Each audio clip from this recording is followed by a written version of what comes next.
Hello, and welcome back to Strange Stories with the Seeker and the Skeptic. Today, we have the pleasure of speaking with Dr. Lisa Thompson, who is an author, Galactic Ambassador, and channeler. She has had many experiences with UFO phenomenon, including one memory of being on a spacecraft when she was a teenager. Lisa also hosts a weekly podcast called Connection to the Cosmos with Dr. Lisa Thompson and teaches online classes and hosts retreats in Hawaii. We are thrilled to talk with Lisa about her experiences. Thank you so much for being with us today, Lisa. Thank you for having me. I'm excited to talk to you. Absolutely. You said in your answers to us that you grew up in a spiritual school of enlightenment. So tell us a little bit about like your childhood and what some of those experiences were like. Yeah, so my mother originally was an astrologer. She started doing that when I was 2 years old. And so she was always taking me to her astrology classes and hanging out with her, her metaphysical friends and the metaphysical bookstores and all of that.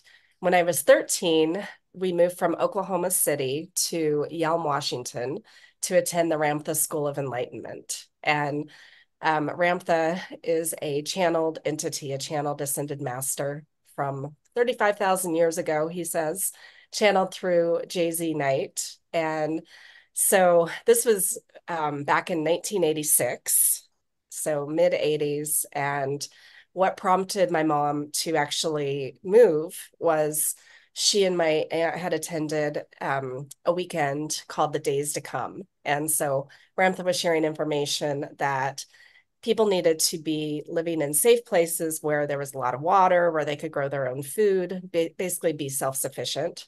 And so when we made that move, it was a complete lifestyle change because I went from being, a city mall girl to lived on 20 acres and had a farm with animals. So Wow. Culture shock. Yeah. yeah. And, and the town that we moved to was very small and quite a few religious people. We had like a town of 2,000 people, maybe had 28 churches. And so there was this dichotomy of this us versus them kind of mentality.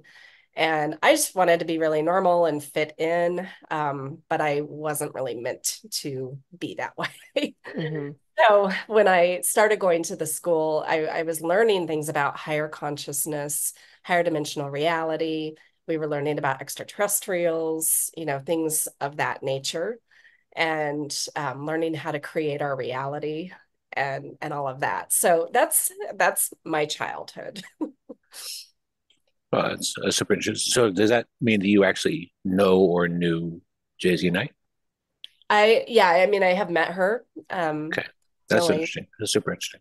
And she also, one of the things that she did for our community was she would give out scholarships to graduating seniors. And so the year that I graduated high school, I actually received a full scholarship to college from her. Wow. That's That's Yeah. pretty awesome. amazing. Yeah. Yeah. The experiences you had when you were younger, the whole like dealing with the us versus them thing, did you that probably I would have to assume there's more coming from the other, Yes. like it was probably not the organization you were part of. It was No, the other it was people, right? not. It's the other Just for people. clarification. Yeah, yeah. They were you know, they thought that what we were doing and Ramtha was like demonic and things of that nature because it was channeled. And Because it and was what was different. interesting, yeah, very different. And so what was interesting is so I had met Jay-Z like I in person.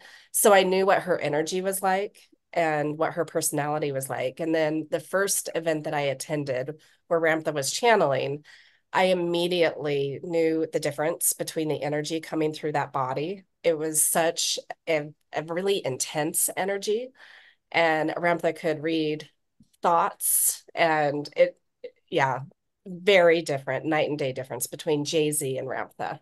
Wow. Can you explain to our listeners, what is your understanding of like what an ascended master is? So, the way that Ramtha has described himself as an ascended master is that he was able to rather than dying and the body dying, he was able to raise his vibration to a high enough level to take his body with him. And so he kind of just disappeared into the higher dimensional realm. Now, he claims that he is the first ascended master that existed on Earth. Whether that's true, I don't know. But there have been thousands of ascended masters throughout time. You know, the most common ones that we know of would be Yeshua ben Joseph, aka Jesus, Buddha, you know, Kuan Yin, people like that. Yeah. What part of the world was Ramtha from? Lemuria.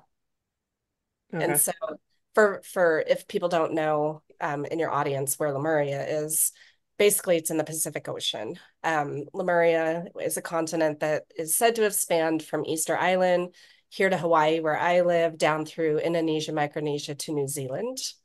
And where Atlantis was on the opposite side of the world, you know, and perhaps the Mediterranean, the Atlantic Ocean, etc.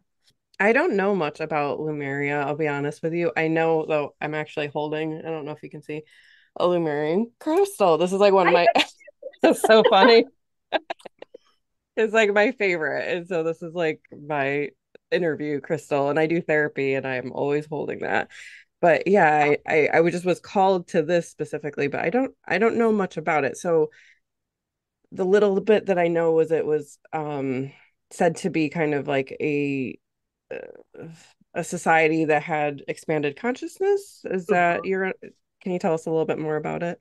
Yeah, I'd be happy to. So, the people at the time were definitely in a higher vibrational state than we are currently as Earth humans, and they didn't have a lot of technology, but they were very advanced spiritually, and they were actually being directly taught by the Pleiadians, so beings from the Pleiades star system.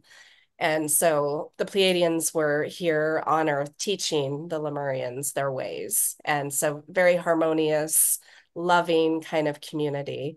And as a community, they developed way before Atlantis did. But then Atlantis as a civilization developed and so they were then contemporaries of each other. And Atlantis was kind of the opposite of Lemuria, where they had a lot more technology and their spirituality did not keep up with their technological advances. And they developed nuclear type weapons and ended up destroying their civilization. But that had a direct impact on Lemuria as well.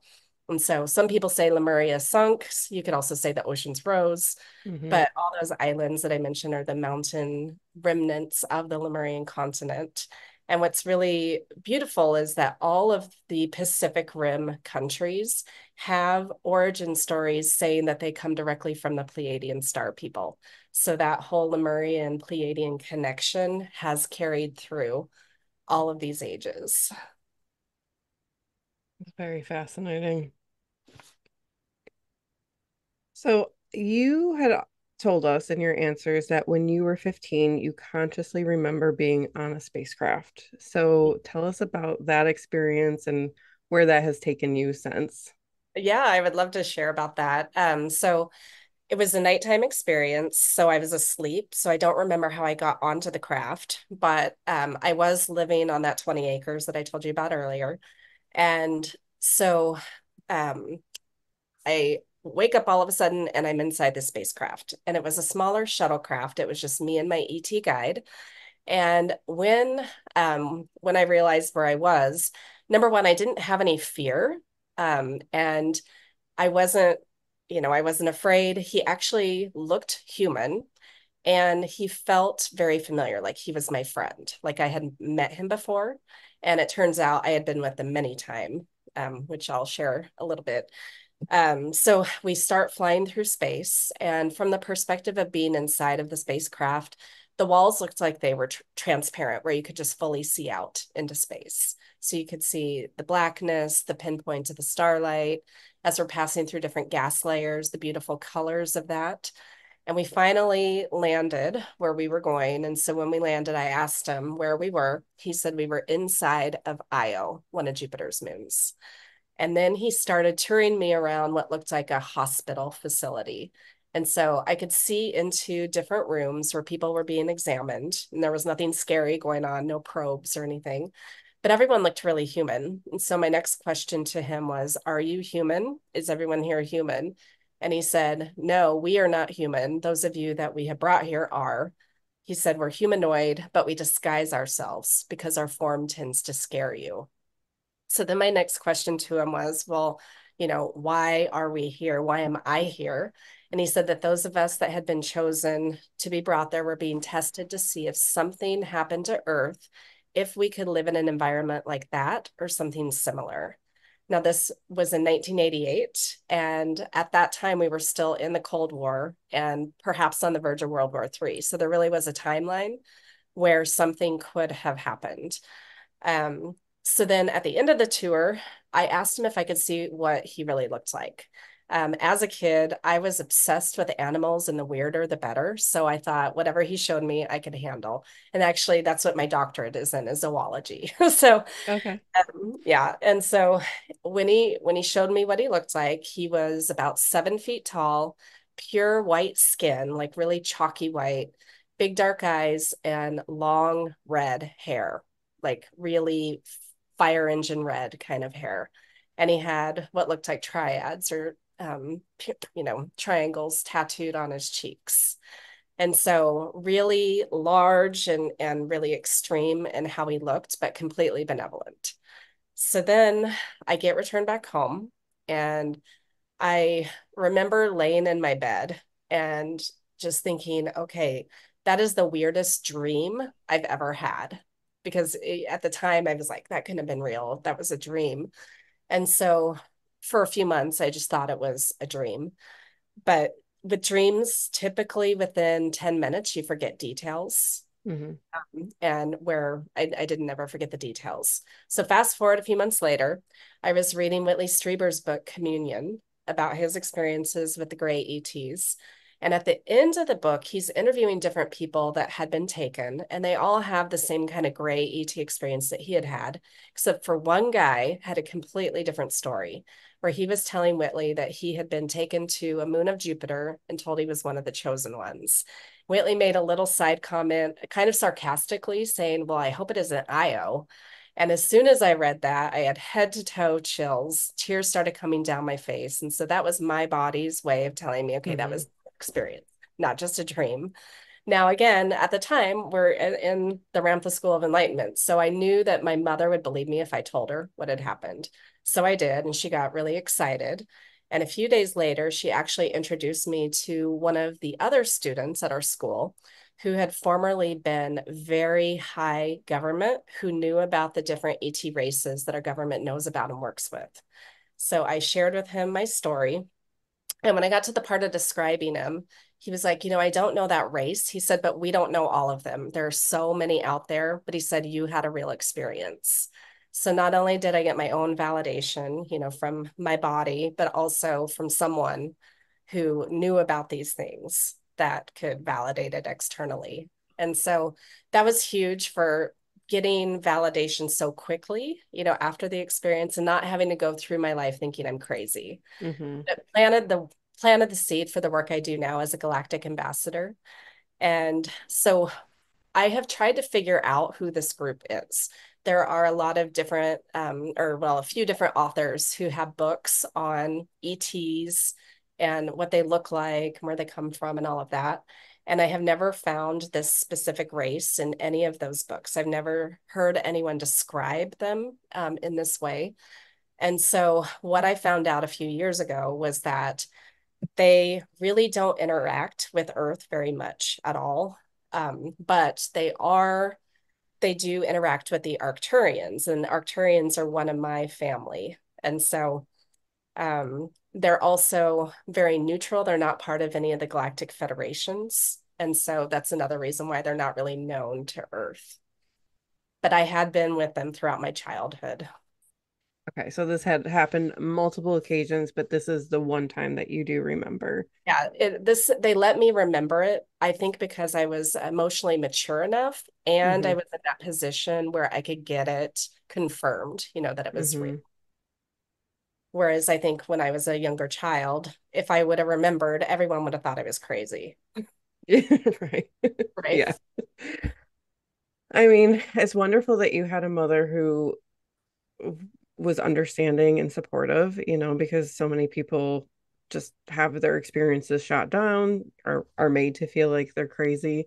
So, I mean, I think that's definitely wonderful. I have like 5,000 questions that I want to ask. Well, first, tell us about the Galactic Federation. What exactly is that? Well, so kind of like Star Trek, there are different ET races that have come together. And it's my understanding that there's not just one federation, there are multiple councils and federations. But really, it's different races coming together to work together for a common cause. And the ones that are here, basically patrolling Earth, really are looking after us. They're making sure that we don't destroy ourselves Mhm. and Earth, because everything that we do has a direct ripple effect out into the solar system, into the galaxy, in the universe, even through dimensions. And so, where I live here in Hawaii, I do believe that a lot of the craft that I see are some of these Galactic Federation kinds of craft. Um, it's we have very busy skies here, and they're Okay. not airplanes and they're not satellites. Hmm. So a few moments ago, you mentioned a term that you hear from people from time to time, but you don't really get a whole lot of explanation about. Since you've used the term, and I've got you here, I'm going to ask you, what are Arcturians? Okay, so they are a specific race that originate from the Arcturus star in the Boötes constellation in our galaxy. They are higher dimensional beings. They are able to shift up and down the dimensional scale, their frequency, but they tend to be sixth dimension and higher. So, um, in terms of looks, they have larger, bald heads, kind of amphibian kind of skin, blue skin, and skinny bodies. And really, they are amazing entities that are all about emotional healing. And so that's what one of the groups that I channel. They're my primary group that I channel. And not only do I vocal channel them, but I channel energy from the Arcturian realm to help my clients in their healing. And they're all about love and unity. So really just beautiful beings. And I first consciously met them in 2018. I was taking a psychic intuition class where on the first night of class, our teacher led us through a meditative journey to meet a spirit guide that would help us get extra information. Now, I'm a regression therapist myself, and I had already been trained in regression, and I had done a lot of spirit guide kind of journeys, met some humans and animals. But this time was completely different. I went to a different realm, and in front of me were a group of these beautiful blue beings. And their message to me was, "You are one of us. We are one of you. We are family." And then they gave me a gift of a quartz crystal, which is why I have the Lemurian quartz here. And then we were to ask if they had a name that they wanted to be called. And so even though there was a group of them, there was one that was more to the front, that was the spokesperson. And the name that was given was Uluru.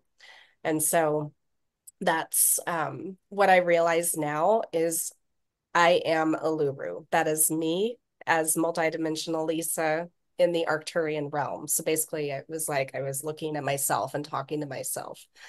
And so when I channel these different groups, I am actually channeling myself from those different races, if that makes sense. I think it might. Um, would you consider that to be your spiritual self, like your higher self, or is that, like, yeah, unpack that a little bit more for us. So we are all multi-dimensional beings, Hmm. and all timelines are existing simultaneously at the quantum realm. And so there really is no past, there is no future. So again, all these timelines are existing. And so we have the ability to tap into these different lives and pull information from them, even down here to this earth life. And so we tend to do this more as an inward meditative journey. But so it is a spiritual kind of connection. And the more that one practices, the more that you can tap into different beings that you are actually being at the same time. Does that make sense? Mm-hmm. Okay. It does. That's very interesting. Do Arcturians travel to Earth? Do they typically come here, or is it more of traveling in the dimensional sense? It's more in the dimensional sense. Okay. They are not as physical. When Okay. you start getting into sixth dimension and higher, the physical body starts to kind of dissipate. Now, to each other, they have kind of a look, but they are becoming more energy. And so, just like if we're vibrating faster and faster, we almost disappear, right? Mm-hmm. And so that's what we can think of when we're talking about these higher dimensional beings. They do have a form, but we wouldn't necessarily be able to see them unless they densify into our physical reality. Now, some of the other races do reside in third, fourth, fifth dimension where we can see them if they were Mm-hmm. to be here among us on Earth or if we're out there. And so that's also part of what I understand about my group from IO is that they are more of that fourth, fifth dimensional in terms of their physical reality, where the Arcturians were not. And so that's why they were basically contracted by the Arcturians to kind of oversee me as this Earth Lisa. Because I have work to do, apparently. And to share with the world, it sounds like. Yeah. Yeah.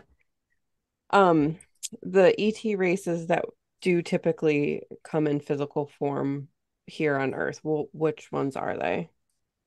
Well, the ones I think that people are most familiar with would be the Zetas, which are one specific group of gray ETs. So when we're talking about things like grays or reptilians or things like that, you can't lump them all into one category. They Mm-hmm. come from different star systems. And so specifically, the Zetas have a lot of interaction with Earth humans because those of us, including me, some of us, we signed up at a soul level agreement to be part of their hybrid program, where eggs or sperm are taken from the humans. And the best parts of the DNA from the Zetas, best parts of the DNA from the humans are combined to create a spiritually advanced hybrid race.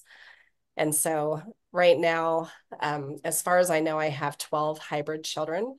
And what I understand as well is that I know I would have signed up for this program. Yes, I'll volunteer. I'll be a part of it. And I have Earth children as well, two of them, but it's been an interesting awakening to really come to that realization because I always knew there was something a little different about me and even my mother, and now I understand it more fully.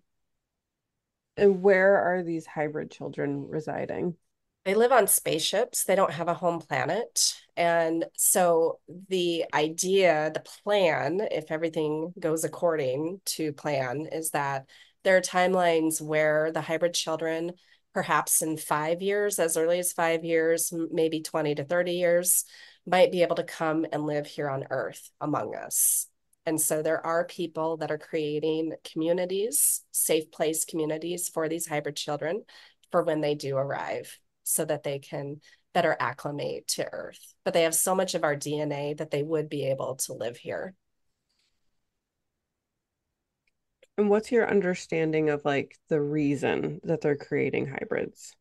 Okay, well, yes. So the Zetas, as a race, they basically made themselves sterile by weeding out all of their emotions. So they basically bred out all emotions because they thought emotions were a bad thing. And so they became these highly logical, non-emotional beings. Well, what that did was it did increase their head size, their brain size, but they were not able to give live birth anymore because the heads were too large. And then they became sterile. And so then they were cloning themselves. They realized their mistake in weeding out those emotions. And so they, jointly with Earth humans, created this program to basically create a vehicle for them to reincarnate back into, should they choose to, and same for Earth humans. So again, basically they're trying to right their wrongs that they did with their race because they were going extinct. Okay. It sounds more like you're describing, for example, a vessel for a soul more than you are an Yeah, actual exactly. new being. Exactly. And how long would you say this has been going on? A long time. I know that I don't know exactly how long, but I know that through probably at least as early as the 1940s, but perhaps even longer. And there are other groups that have hybridization programs as well. The Zetas just happen to be the one that's most commonly known. Mm-hmm. Yeah.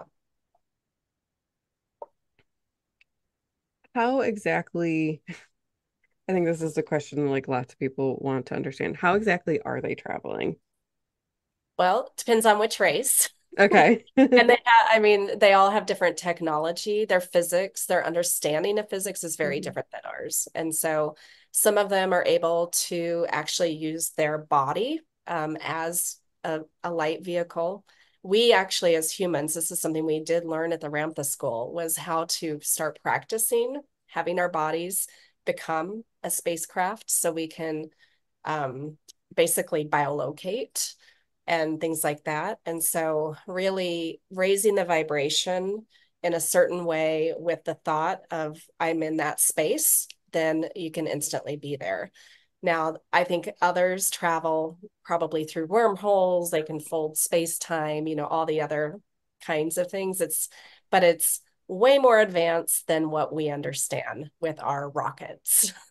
Yeah. Yeah. And, they understand 0 point energy, things like that, anti-gravity, like all the things that we actually do have that technology. It's hidden. They don't publicize that they've reverse engineered some of these craft and all Hmm. of that, but they have. And we Hmm. do have some of that known technology, but not all of it. And one of the things that you said earlier was that, the government is very much aware of a lot of these different races are directly working with them. Yeah. Um, I mean, I can make guesses, but why do you think they're keeping it so hidden and so secretive? Well, number one, the technology piece. Okay. They always hide that from us, Hmm. for a very long time. And it's not necessarily the government that we know about. It's the hidden military, the hidden government Okay. that are working on these projects. Um, and I think so. What I understand is that the first kind of groups that started interacting with our government were in the like late 40s or early 50s with Eisenhower. And um, so there were different groups that were trying to negotiate deals. So the benevolent ETs were trying to get Eisenhower to stop creating nuclear weapons and perhaps other, world leaders as well. Because again, everything, like if we were to start a nuclear war, we're going to really destroy Earth and it Yeah. directly impacts them. So obviously that didn't work. So then some of the ETs that maybe are more service to self in their agenda. Um, they, from what I understand, were basically trading technology information for being able to do things here on Earth, maybe take resources or other things like that. Okay. What are some of those, what are the races that are more in service of self? So, okay, the way rather than talking specifically race, although I can mention maybe a couple, but the way I like to describe this is that beings that reside in a third, fourth dimensional reality, like we do here as Earth human, experience polarity. That's just one of the mechanisms. So the good, the bad, the positive, the negative, the black, the white. And so we have some Earth humans that are kind, compassionate, loving, service to others, individuals. And then we have other Earth humans that are the complete opposite of that. And so same with these ET races that are residing in that third, fourth dimensional reality, they're also polarized. And so you can't necessarily lump every individual into that category of like they're bad or negative. It's individuals.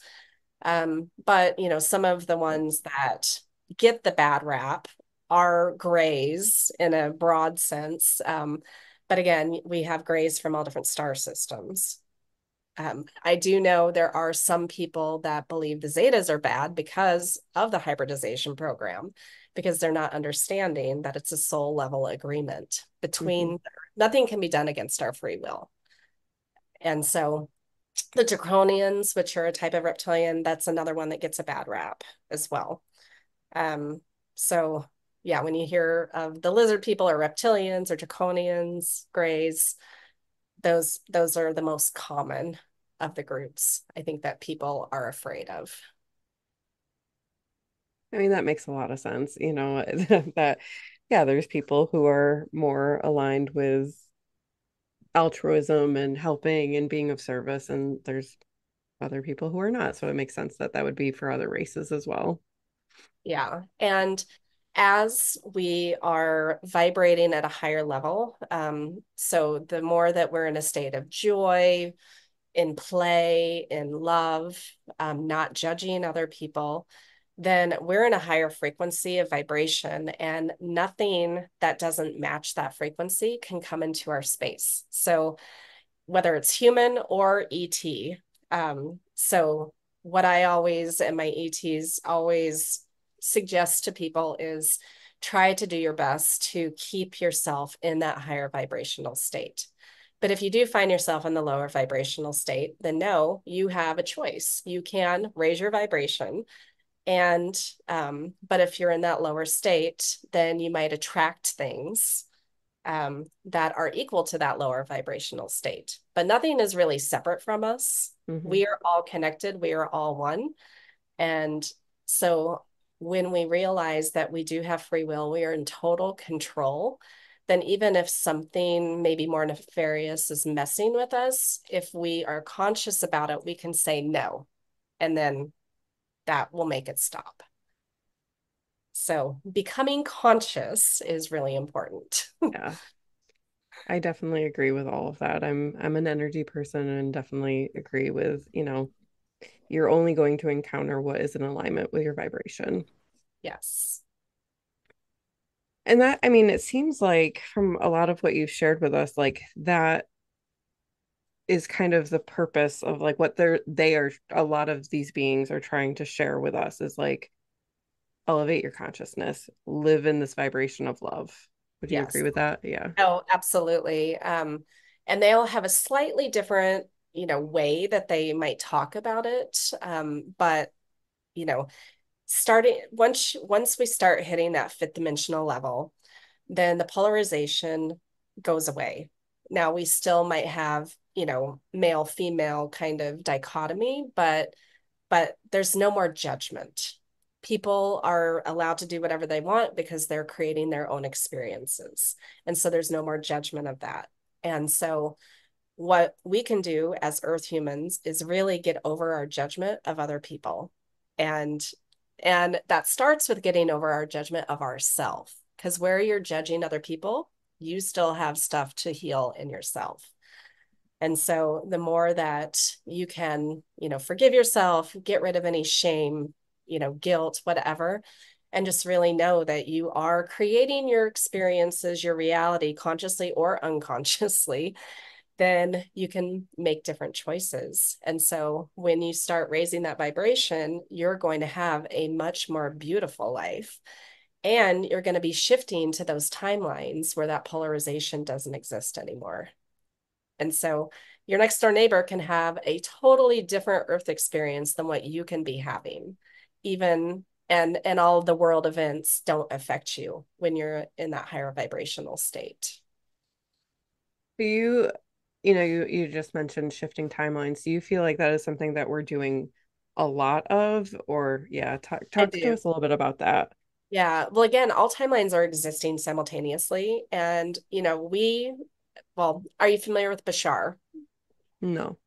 Okay, so Bashar is a channeled hybrid, a coming through Daryl Anka. And so he is a first contact specialist who shares a lot of information for the last 40 years about the hybrid races, about what's going on here on Earth. And so what Bashar has shared about shifting timelines is that we do it billions of times within a moment. Mm-hmm. Just every little choice that we are making is shifting to a different timeline. And so, whether you're conscious of it or not, yes, we're always shifting timelines, but the more conscious that we are, we can make really big leaps in a very condensed amount of time. It's definitely something I'm fascinated in learning more about. I read a book by John Gabriel recently. Do you know who Okay, that is? I don't. No. Um, he he actually like is famous for doing like a weight loss program that's based around like visualization. But he Mm. wrote this book about like how to change your universe, and it's all about how we can consciously shift timelines. And he was talking about certain experiences where like he knows like I died in this moment and then all of a sudden I'm in a different timeline, Mhm. and so it is just a very fascinating concept where I think people talk about he talks about like manifestation is in terms of shifting timelines instead of like bringing things into your existence like a magnet. It's more of like no, you're actually in a different dimension. Yes, and I agree with that. And one of the things that the Arcturians regularly channel through me and just, want me to share is that how you consciously shift timelines is really holding that visual, but then also emotionally feeling as if you are already in that timeline, already in that existence, because you need both the thought and the energy with that. And you will jump to the timeline where that is already existing. So Mm-hmm. just like, yeah, that's my understanding of how it operates. Yeah. And I think that's what most people who are talking about manifestation would say is that you do that. It's just looking at it almost just a little bit of a different lens of what the actual maybe mechanics of it is. Yes. Yeah. And so really, in order to manifest something, you have to be in that vibration with it, just Mm-hmm. like we were talking about. So Yeah. you have to be resonating at that same frequency where that exists. Yeah. So a lot of the things with this you've mentioned kind of here and there. A lot of the communication seems to be in the form of channeling one way or another. Are there specific things you do to get to a place to do that? What's your method look like? So, well, we all channel all the time. I just want to say that because the audience may not realize that they're channeling, but anytime we're having any kind of creative expression, whether it's art, music, dance, writing, anything like that, we are channeling. That's something that's coming from, through us to express. So in terms of cha my type of channeling, it started coming through writing first, and it was kind of an automatic writing. And so, Lisa's brain was not trying to figure out what words to say. I was just letting it flow through me. And they really wanted me to vocal channel. And so the first time that I did that was in a regressed state where, basically I was in a subconscious kind of state in a higher vibration. And the Arcturians, they wanted to speak through me. So it just came out. Now, after that, I was like, okay, well, that was interesting, but I didn't know if I could just do it on my own. So I actually took a channeling class. And so I did learn how to, basically consciously vocal channel whenever I want to. And so what that looks like is very first thing I have to do is raise my vibration to a much higher level because um, the ETs that I channel are from higher dimensional realms. And if I'm not in that higher vibrational state, then they can't access me. I can't access them. And so I just have to get in a very neutral place, raise my vibration, and then I invite them to come in. And basically, the energy comes through the back of my neck and it comes down into my heart and then out through my mouth because all the messages that I share are coming from that place of love, from that heart space. There's nothing fear-based that any of my ET groups ever want me to share. And they don't share it themselves. Mm-hmm. There are channelers that will share fear-based stuff because fear sells. And so people, they love drama, right? And so they eat it up. But that's only one reality. Yeah. Yeah, There's the polarity that you've been talking about.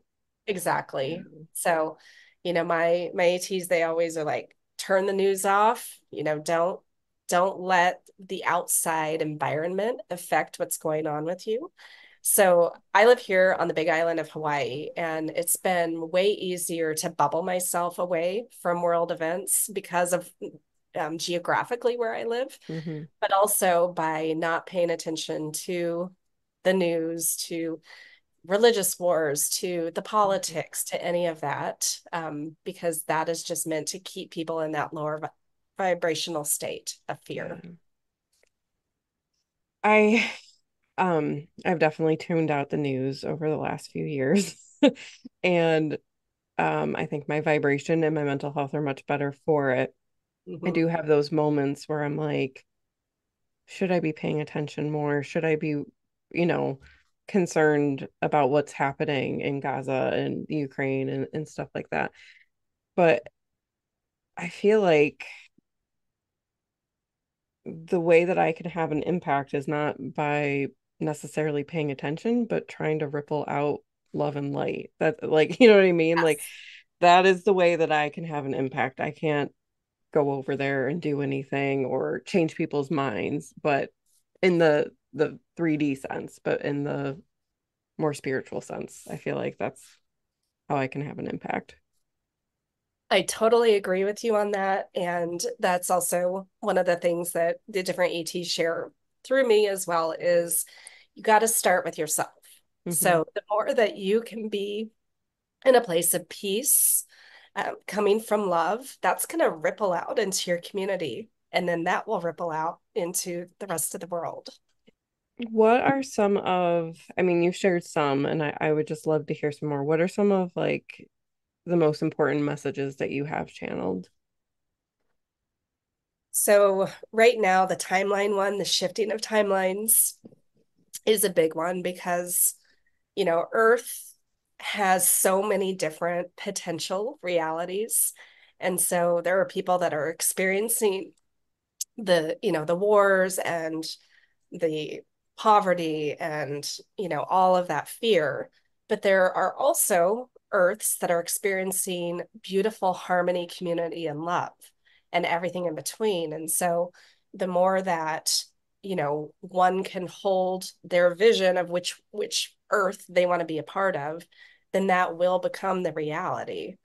The other thing is that they really, really want people to get over their judgment because everyone is creating their own experiences, and so even people who are judging someone who's a murderer or someone who has done horrible things like maybe sexual abuse or whatever, everyone chose those experiences. Hmm. We all choose our experiences to learn to feed that information back to source And we've done all of it. We've been all of it. And so the more that we realize that, then we get over the judgment, we get over the polarization, and then we are operating from unconditional love. Tell me what you mean by feed that information back to source, because that's not something I've heard put in that exact way before. So how I understand it is that we're all connected to each other. We are all directly connected to source. And so we're just simply separate extensions from source to have these experiences, to learn, to evolve, to grow. And so that information basically goes back into the one, the all. And so all of that information is always accessible. So we can access any of the information if we know how to. But we think we're so separate, but we are really not. Like we just forget that, we don't have a soul, we are a soul. And we're then also an oversoul, and then we're directly connected to source. I am you, you are me. We are one. What do you mean by oversoul? So the way that I understand it is that so each of us are a soul expression, right? We're a separate soul expression. However, we then have soul families, soul groups that are under the umbrella of what would be called the oversoul. So it's just kind of family groups grouped together and kind of a hierarchy, just like in science, where you have kingdom, phylum, family, genus, species, all that. So kind of like that, where you're kind of getting down to the nitty gritty to the species, same kind of thing. It's just a terminology to try to categorize where that hierarchy is. Okay. And would you say that's something that is just accurate for humanity, or are all these other beings also subject to this same hierarchy? Yeah, because we're all and it's all a continuum, right? But because we all, us humans, all the dimensional beings, the ETs, even there are beings here on Earth that are residing in higher vibrational reality that live among us that we can't see and experience. And so, all of the things that are under the greater source, universe, God, whatever word you want to call it. That's it for So me. through your experiences with these and learning all this stuff and communicating with this, has any of this been through, have you ever done any kind of like hypnosis type work, or like altered states of any kind? Yeah, so actually that's one of my modalities is I'm a trained past life regression therapist, and which is a form of hypnosis. And so I have regressed clients over the last 7 years. I've been regressed many times myself. And so a lot of information does come through those kinds of channels. And what's interesting is that there are different clients that have gone to a life like a Squatch life, Sasquatch life, where they have gotten the same information, not knowing of other people who talk about what Sasquatch really is. And so it's just really interesting in terms of we all have all the answers inside of us. We just have to know how to access that. And one of the best ways is actually through hypnosis, because it gets our ego out of the way so that we can access those higher realms. So what is Sasquatch really? So, Sasquatch originated on a different planet, on the planet Maldek, which was a planet in between Mars and Jupiter. And there were Orions who were highly polarized. So the Star Wars series is based on the Orion Wars, things that were really happening in the Orion constellation. So some of the warring Orions, they basically colonized Maldek, and they were still warring with each other. They destroyed their planets, now the asteroid belt. Sasquatch had to find a new home, came here to Earth. And so they have the ability to basically shift up and down that vibrational scale, shift in and out of our dimension, which is why we don't have the same kind of evidence. Now, there are a couple of people that I've heard recently, and I think both this can exist simultaneously, but some people suggest that Sasquatch and Yeti and all the ones that are in that group are actually just remnant hominids, like earlier hominids that were already residing here on Earth.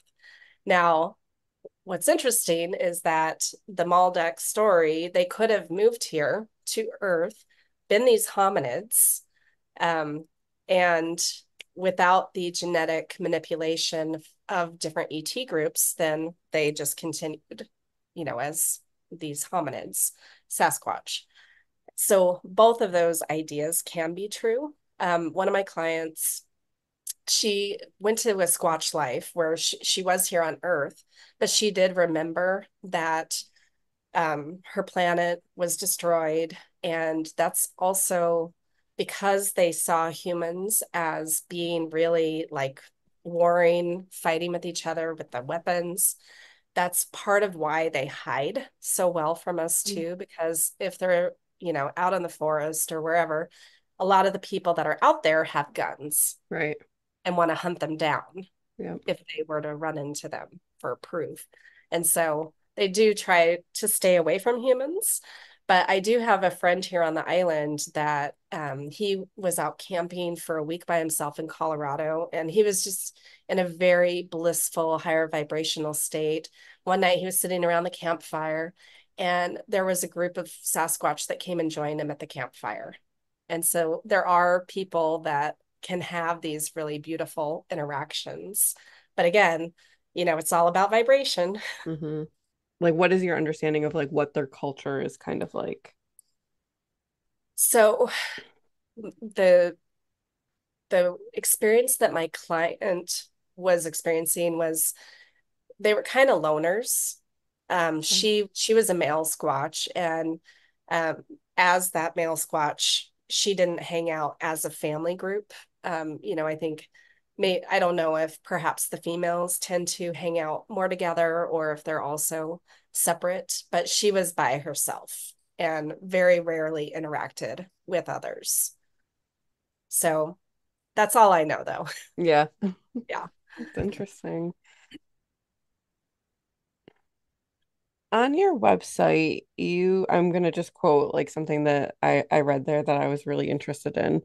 You said, I am an evolutionary biologist who understands the embodiment of the ancient DNA within humans and guides you in the intergalactic realm.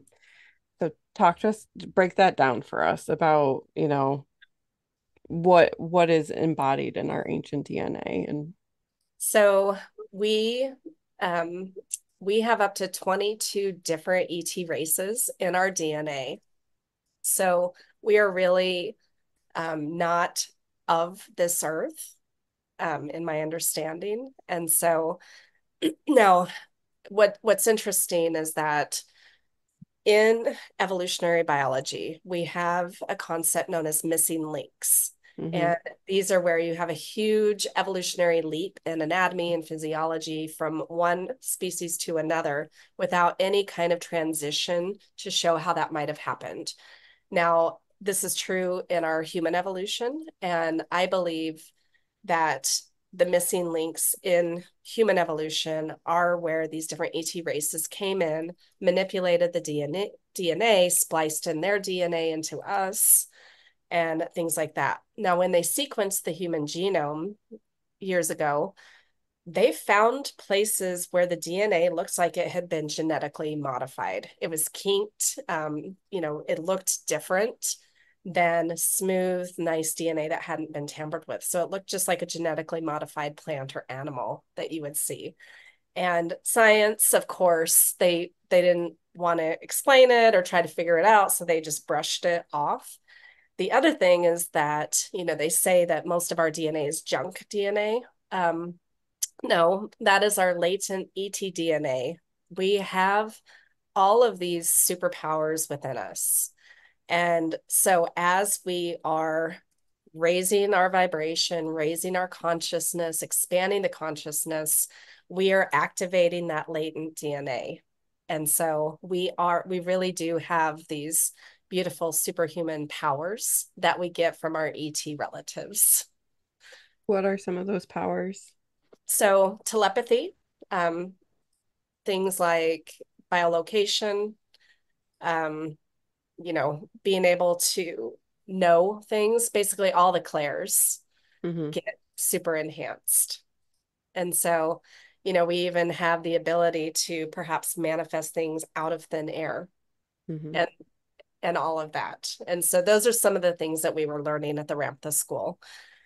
And that, there are other schools that are teaching people these things as well. But really knowing that we are much more than just this three-dimensional, we're here to just work and die Yeah. kind of mentality. No, we're here to follow our passions. We're here to expand and to really live this life to the fullest. Oh, and what a better life that is. Yeah. Have you been able to successfully biolocate? Not that I'm aware of. Okay. Yeah, it's definitely, I mean, it was something that we learned the concept Mm-hmm. of how to do it. But I don't know anyone personally that actually has been able to. Okay. There are people that I know that have been able to raise their vibration high enough where they go invisible. Wow. That's not common though, Yeah. but yeah. But we all have that ability, but a lot of this just it's like a muscle. It's Yeah. practice. It's knowing number one how to do it, but then once you know how, then really practicing it. Mm-hmm. Untapped potential. Yeah, exactly. And most of us don't have enough time in the day to really navigate our lives, right? Because we have to live. And most people are in survival mode. So when you're Mm-hmm. in survival mode, you don't care about stuff like that. Yeah, Yeah, yeah, to pay the rent. Right. you sure do. So tell us, what are some ways that people can raise their vibration? You've talked a lot about that today. So really it's going within, so going into a meditative state, and you can visualize your cells increasing their vibration. You can, it's really important to be in a very neutral place in terms of your emotions. You want to make sure that you are not swinging back and forth. Um, and so really, I mean, one can shift their vibration pretty quickly. Again, it can take practice, but if you decide, I'm going to be in this higher vibration and you allow it to just happen, it can happen as easy as that. Now, there are other things like there are certain maybe crystals or essential oils, smells that can help to raise that vibration as well. And so there are people who like using those additional tools. And me, I do actually use my Lemurian quartz regularly when I really want to shift into that higher vibration. The other thing that can help us get there is sound Mm-hmm. and movement, walking, dancing. That will naturally raise your vibration as well. Singing, you Yeah. know, all of those creative things pull us out of the lower vibration. They pull us into a higher vibration. I mean, a lot of it is the things that make you feel good, that aren't causing harm, because I know there's some things that make you feel good that might not be best for your body and whatnot. But yeah, it's like the things that just bring you into a place of, like you said earlier, kind of joy and Yes. playfulness and creativity. Yes. Exactly. Tell us about some of the services that you offer. So my favorite new service that I offer is something called Galactic Ascension Channeling. And it's a healing modality where basically it's my own modality that I have created, pulling different techniques that I've learned over the years. So it includes regression, sound healing, light language, channeling. I'm channeling different energies from different ET groups, including the Arcturians, the Syrians, the Mantis beings. And what it does is when I'm working with a client is we are really looking for where they have blockages, maybe physical blockages, maybe emotional blockages, traumas, because the more that we're able to clear out that, then people can start living in that higher vibrational reality we've been talking about. And, so it also helps to rewire the brain to the new reality, which I love. So we're basically shifting timelines in these sessions as well. So that's the primary one that I do. I do still do kind of traditional, what's called past life regression, but I'm trying to change that terminology to parallel life regression because, again, all timelines are existing simultaneously. I am trained in human design. I still occasionally do chart readings. I used to teach classes in human design, but because I've developed my modality, I'm really focused on that more so than other people's modalities. And I do have a certification program coming up in September that I'm going to be offering in that as well. Awesome. Is that online? It's going to be online, yeah. And Wonderful. so my goal in that is that the more that people can learn how to clear out their own energy, then they can help other people do this as well. And so it's all benefiting humanity. Yeah. And you had mentioned that you also do retreats. What happens during your retreats? So I have a couple different kinds of retreats. I have private 1-day retreats where we do these deep healing sessions, but then they get whatever kind of support they need from me, whether I channel for them, whether it's coaching, it's personal guidance, business guidance. And then we do some kind of excursion here on the island. I've got two options. One is my night sky watch UFO tour, or the other one is snorkeling with manta rays at night, which is truly an incredible experience. Then I've got a spiritual retreat. It's like a spiritual eco adventure for women. And then I have a galactic retreat, and that one's coming up in October. And so that's 5 intensive days of really enhancing the clair abilities, practicing things like telepathy and remote viewing, and really connecting with our higher dimensional ET guides and family, and doing night sky watches. And so the night sky watches are something that I also do offer as a service here on the island, where I train people how to identify all the known moving objects in the sky, because things like airplanes have very predictable behavior, satellites, very predictable behavior, shooting stars.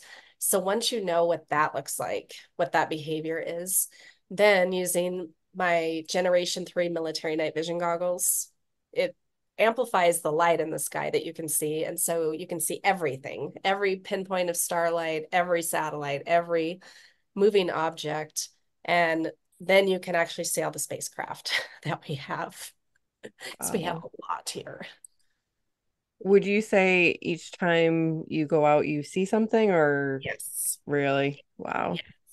Every time, and multiple types. Yes. That's amazing. So where can people find you? So I have 2 different websites. One, you can get there 2 different ways, mysticmanta.com or drlisajthompson.com. And then if anyone's interested if they come to Hawaii to the Big Island for the UFO tour, that's bigislandUFOtours.com. I'm also very active on Facebook. I have a couple of business pages, Dr. Lisa Thompson, and then Big Island UFO Tours, a few groups as well, and I'm on Instagram. Okay. And And you also I have a podcast. podcast. Yeah. Okay. I have a YouTube channel. And I'm on all the podcast outlets. So the podcast is Connection to the Cosmos with Dr. Lisa Thompson. Awesome. Awesome. We will definitely be checking that out. Oh, this has been a very wonderful, interesting conversation. Thank you so much for taking the time to talk to us. I really appreciate it. Thank you. And thank you for asking really great questions. I appreciate it. Absolutely. And I'm going to hop timelines until I can get to Hawaii and be at one of your retreats. So we're going to work on that. Awesome. All right. Well, thank you so much, and you take care. Thank you. Aloha. Thank you so much for being here. If you have a strange story you want to share with us, email us at seekerandskeptic@gmail.com. We look forward to talking to you soon.